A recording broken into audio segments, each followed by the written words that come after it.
Hi there. Mondian Astral Oracles. Very glad to be with you. Someone asked me recently whether or not I had ever connected to the goddess Eris or Eris, who's very active astrologically at present. And then I went, yes, I know her well, hail Eris.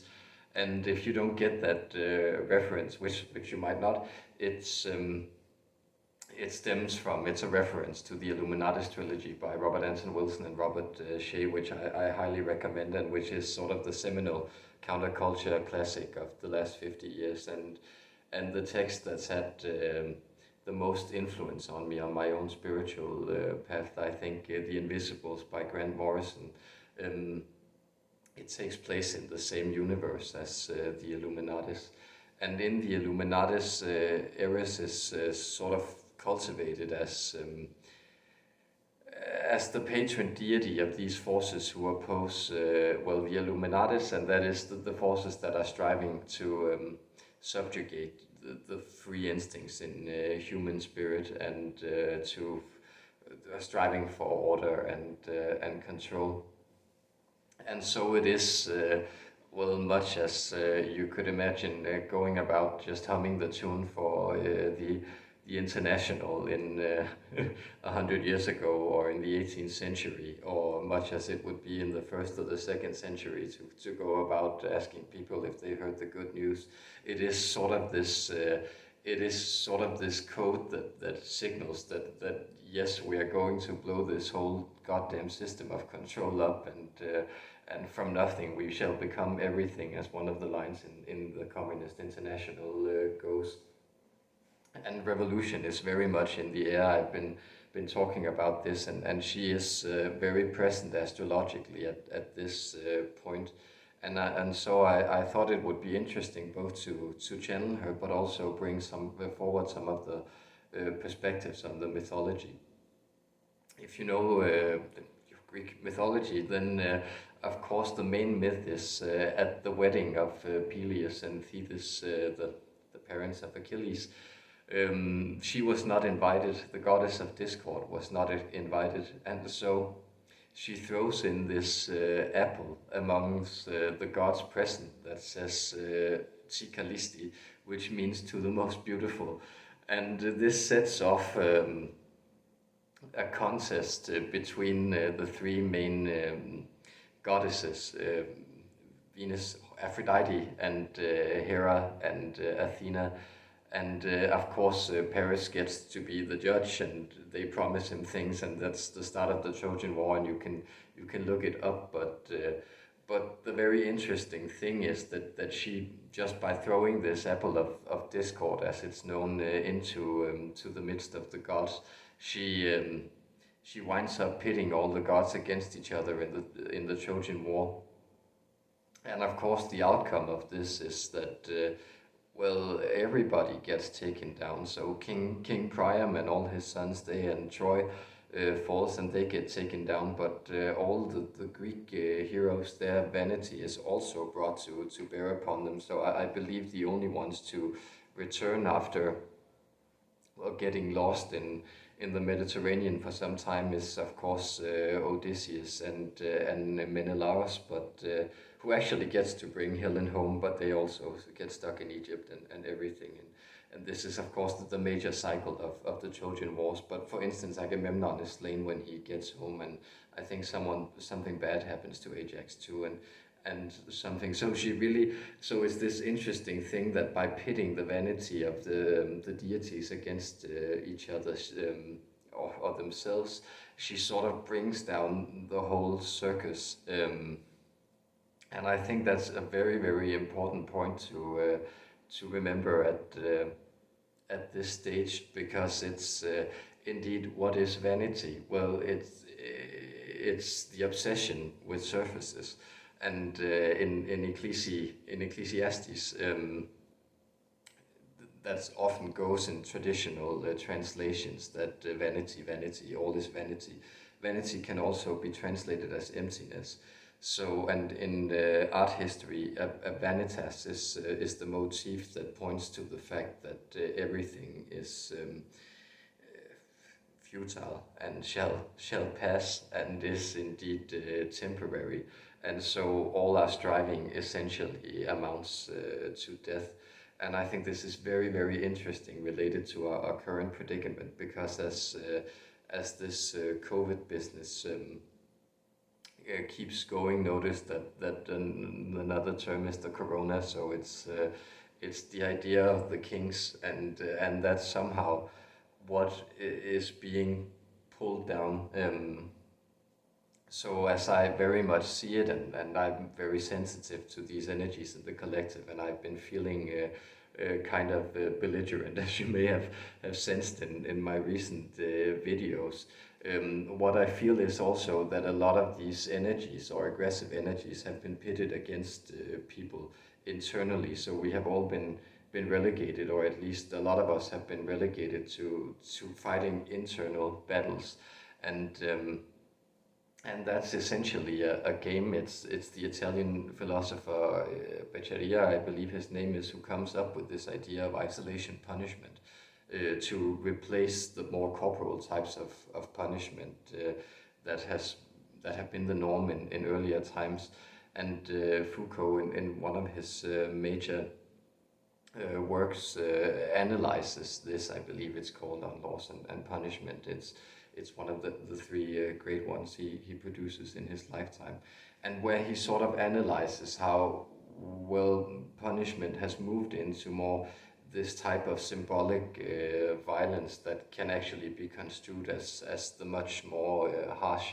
And I think it's very important to take these belligerent energies that we use for warring against ourselves and warring against our immediate surroundings, and then sort of turning them towards that element of revolution, really deciding to build a better world.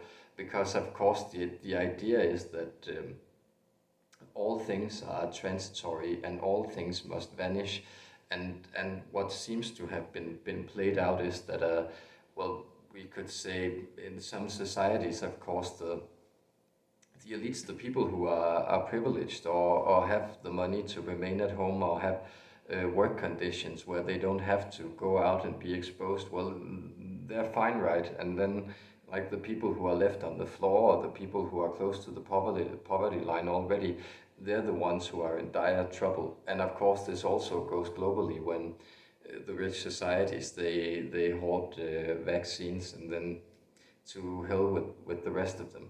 And I feel like one of the things that she's really, why she's coming forward is like this energy of strife, this energy of revolution, of really blowing the whole circus up. And that's interesting. There has been some communications about it in past live streams. So I believe perhaps it was Carla who brought up like the disparity between rich and poor in the Americas, which is greater than even during the Gilded Age. And of course, you can simply ask, and what Raphael also communicated was that he compared it to these tectonic plates. So if the pressure is not somehow well released gradually, then it will turn into a tectonic explosion, and that will have sort of detrimental effects. So it's becoming harder and harder not to resonate with a statement like eat the rich.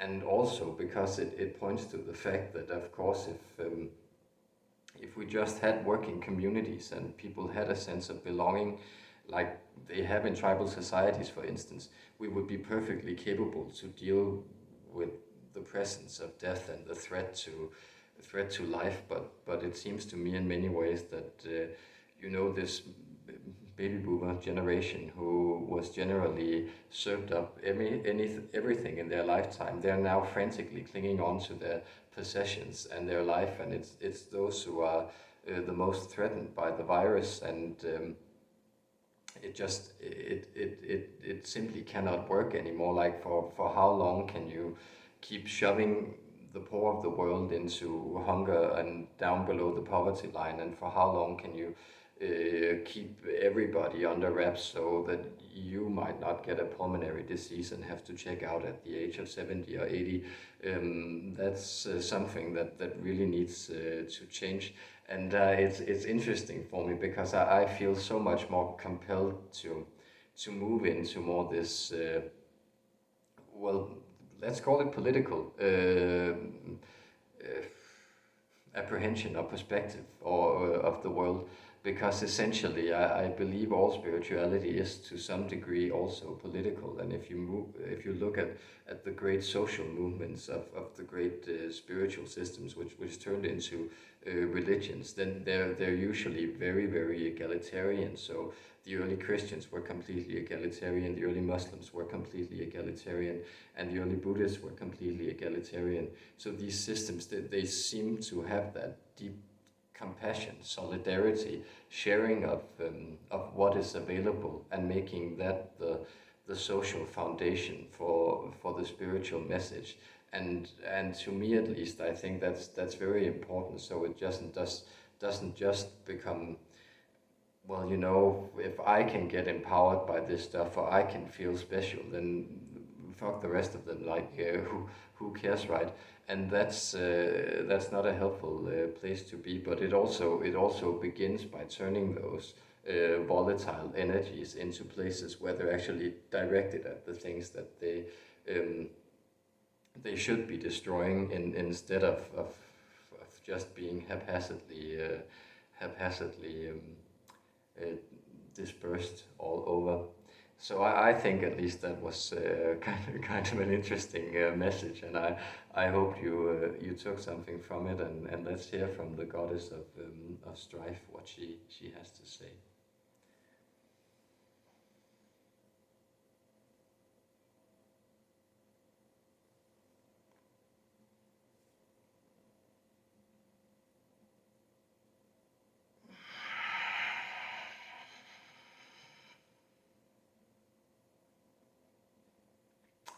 Yes, outside your home you hear the braying of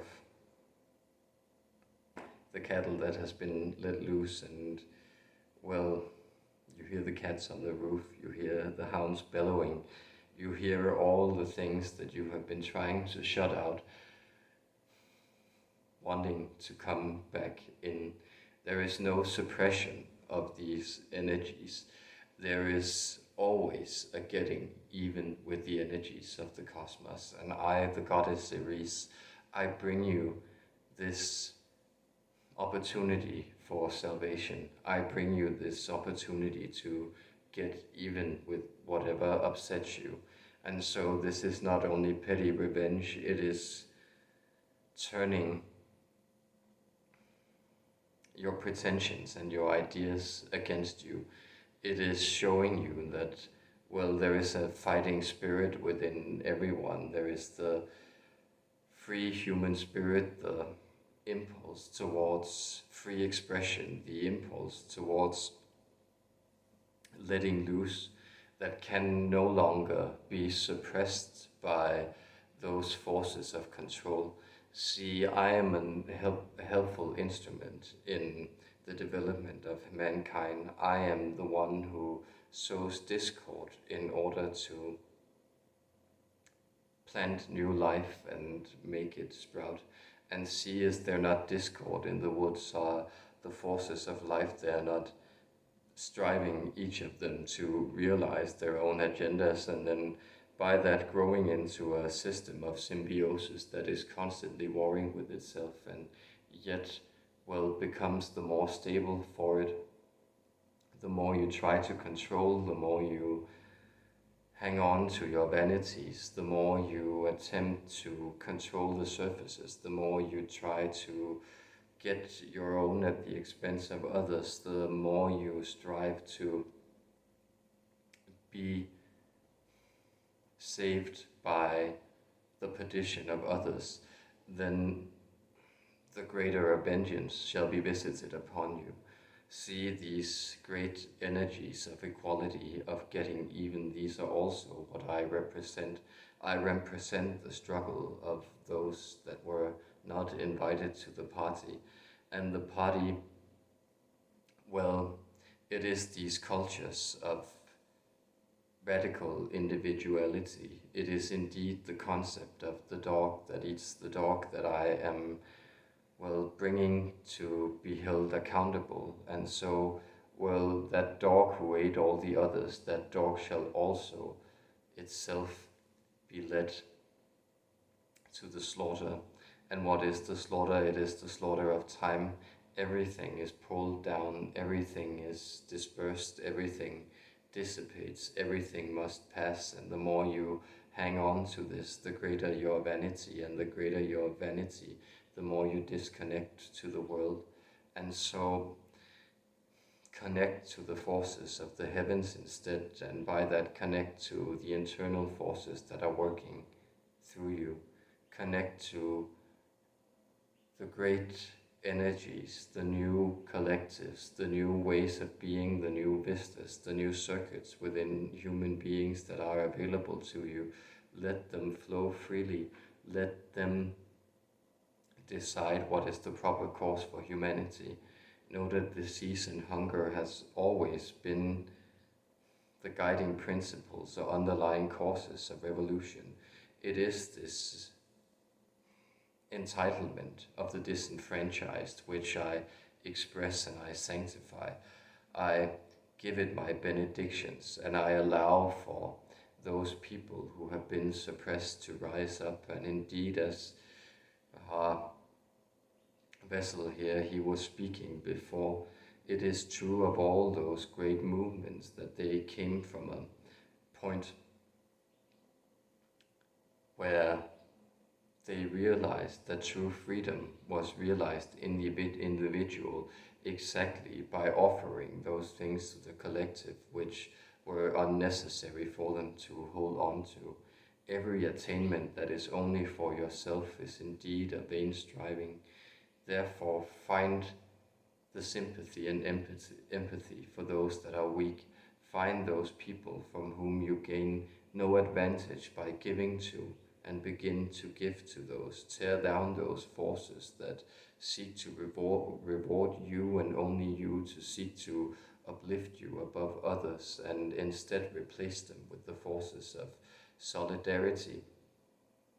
Indeed, this is the war that must be waged, and in that you will all find your individual position. But know that when the wolf is at your door and it huffs and it puffs, you might run to your brother's house, and that might be very well, but notice it is worth remembering that you have a brother and that you shouldn't have mocked him, because indeed it is only in this solidarity that you find the strength. There are 3 little piggies, and none of them will get eaten if they join together, but each one of them will be devoured. Well, even the one who built the house out of brick, the wolf could have starved him out if he was patient and so patiently inclined. It required the cleverness and the ingenuity of all the 3 little piggies to make that wolf pay for his voracious behavior. These are the forces of strife that are coming forward, and these are the times you should be harnessing them. Indeed, death is always a part of human life, but death is only gruesome if it is viewed only from the perspective of the individual. And that is also why your ancestors are coming forward to connect to you. It is indeed to teach you that you are part of a long lineage, and in this lineage you are always connected. You always fill out a place. Even though you pass from existence, it is still passed on, and you move into that choir of saints which is made up of all the souls that have once lived and have now passed into greater wisdom in the beyond. Therefore also notice that those codes of individuality which you have been growing in your lives, well, they are being turned against you, and in the societies where these have been most prevalent, these societies are coming apart from the inside. And so here is a prediction for you. The polity, as the United Kingdom, it will not exist in the coming 9 years. First Scotland and then Northern Ireland will part from it. The polity you know as the United States of America, it will cease to exist in its present form within the next 13 years, perhaps even much sooner is the prediction. There is still time if you wish to preserve this, but no power structure lasts forever, and so it is helpful to know that those twigs who do not bound together, they are easily broken, and therefore it is important for you to step into your own creative power and do so in connection to others and begin to build these communities, these polities, these greater degrees of connection. Indeed, let yourself be informed by the righteousness of your heart space, the righteousness of your heartfelt impulses. This is also connected to the reptilian energy, which has been sowing fear and has been used to suppress so many people. But know that another message that has been coming through the dragon guides of this individual has indeed been the idea that they are ascending, and now they are lending their fierceness for the connection of humankind, for the empowerment of the individual, rather than for the harvesting of fear codes. And these are lessons that you can learn. These are lessons that you do well to heed, the idea that, discord serves to disrupt those things which cannot stand, and all those things which are stable, the houses that are built on rock, those houses, they will be stable when the winds, they come to blow them over, and when the storms, they begin to rise around you. Know that it is in connection, it is in banding together that, you will move into a new realization of what you can truly be yourself and what humanity can be as a whole. This is the message I impart upon you. This is the spirit of revolution. And so, hail Eris, you do well to praise my energy, because you will not, any of you, be left alone by these passing winds of strife, and there the seeds of a new peace will be sown, and the furrows of a new field of human progress and prosperity will be plowed. My blessings to you, my deep love and compassion for the downtrodden and for everyone who was uninvited. They shall become what they were not. They shall become whole again.